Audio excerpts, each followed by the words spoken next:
The rain poured down in relentless sheets, drumming against the windshield of Daniel's aging pickup truck as he navigated the winding road back to his quiet suburban neighborhood. The headlights cut through the darkness in narrow beams, catching glimpses of waterlogged fields and occasional flashes of lightning in the distance. It had been another long shift at the workshop, and all Daniel wanted was to kick off his muddy boots, heat up some leftover stew, and get a few hours of rest before the morning rush. But as he rounded a bend near the edge of town, his attention snagged on something unusual, a small shape on the shoulder of the road. At first, he thought it was a pile of discarded clothes, but as he drew closer, the shape shifted. His foot eased off the gas, and the truck slowed to a crawl. There, illuminated by the twin beams of his headlights, stood a woman clutching a boy no older than 7. The child's thin arms were wrapped around her neck, his face buried against her shoulder. Both of them were drenched, their clothes plastered to their bodies, hair dripping water. Daniel's stomach tightened. Something about the way the woman stood, rigid, tense, and almost shrinking away from the passing traffic, made alarm bells go off in his mind. He pulled the truck to the side, rolled down the window, and called out over the noise of the rain. "Hey, are you two okay? Do you need a ride somewhere?"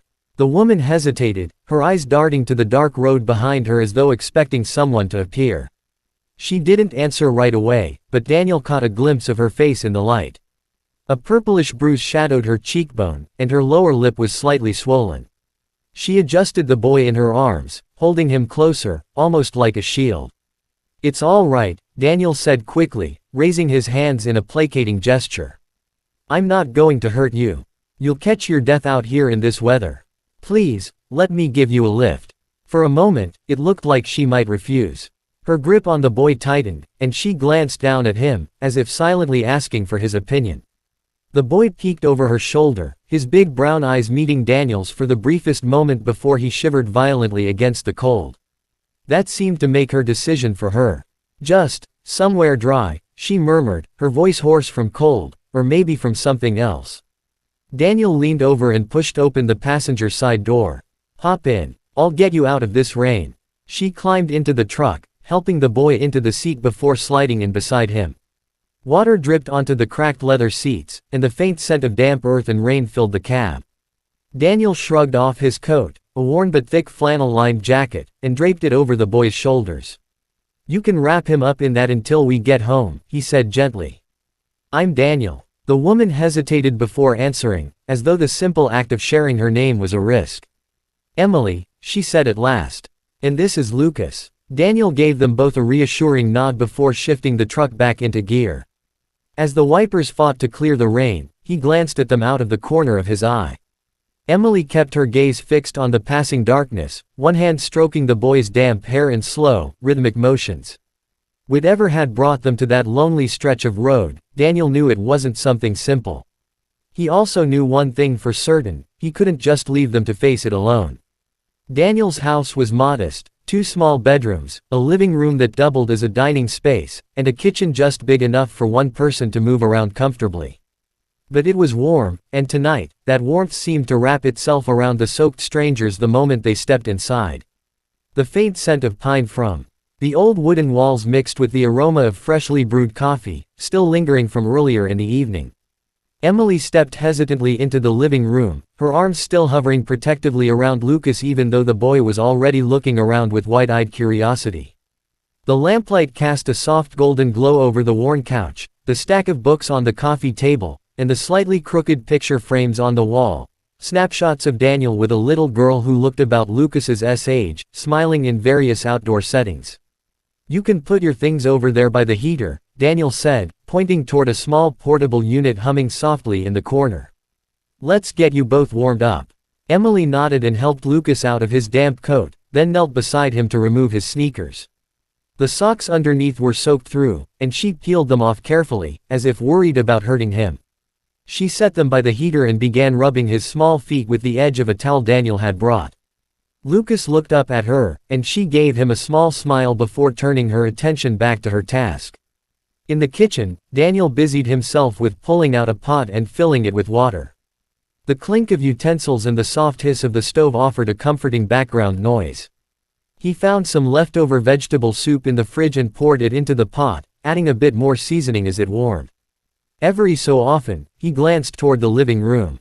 Emily was now sitting on the couch, holding the towel-wrapped boy close while he leaned against her side, eyes half-lidded with exhaustion. "You both must be starving," Daniel called from the kitchen. Emily didn't answer right away, but Lucas perked up a little at the mention of food. "A little," she said finally, her voice quiet. When the soup was ready, Daniel ladled it into 2 steaming bowls and placed them on the coffee table.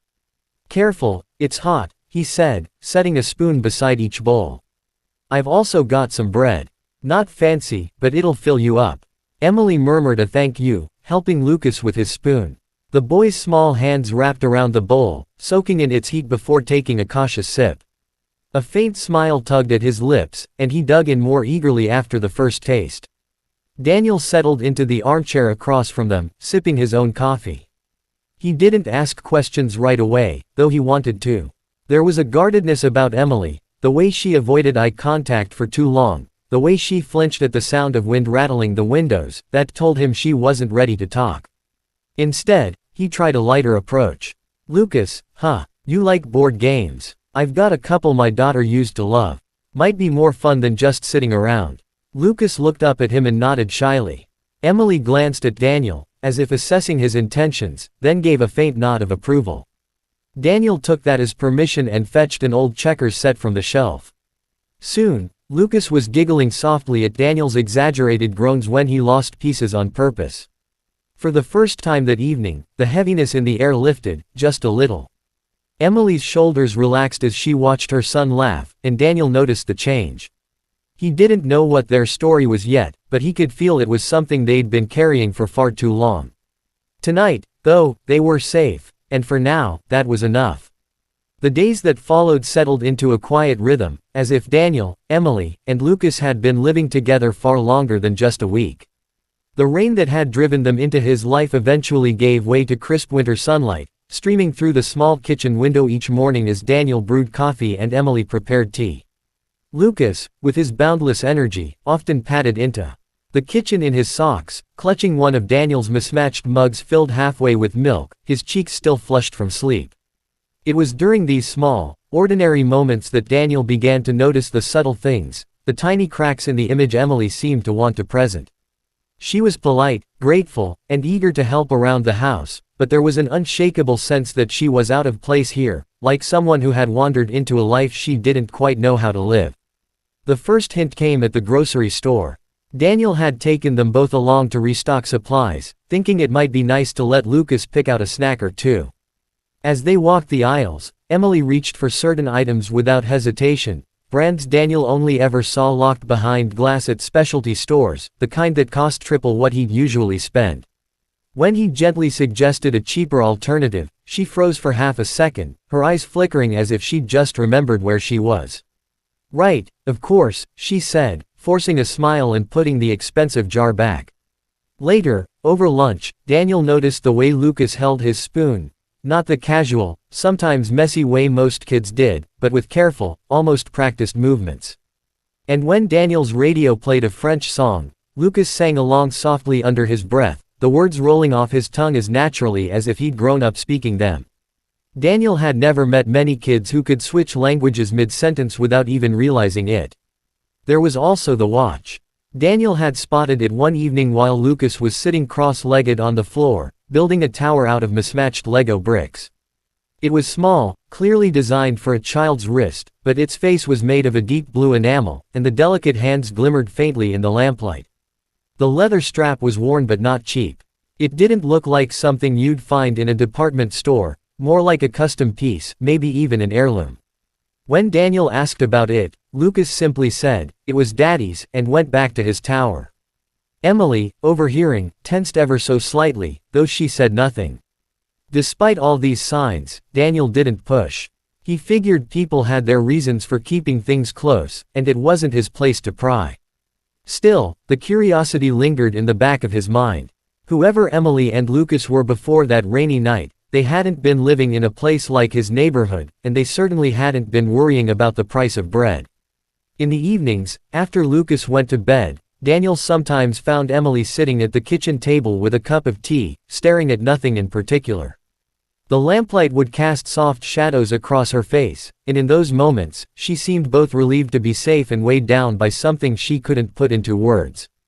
Daniel would offer small talk, asking about her favorite books, movies, or music, but she'd always steer the conversation back toward him, keeping the spotlight away from herself.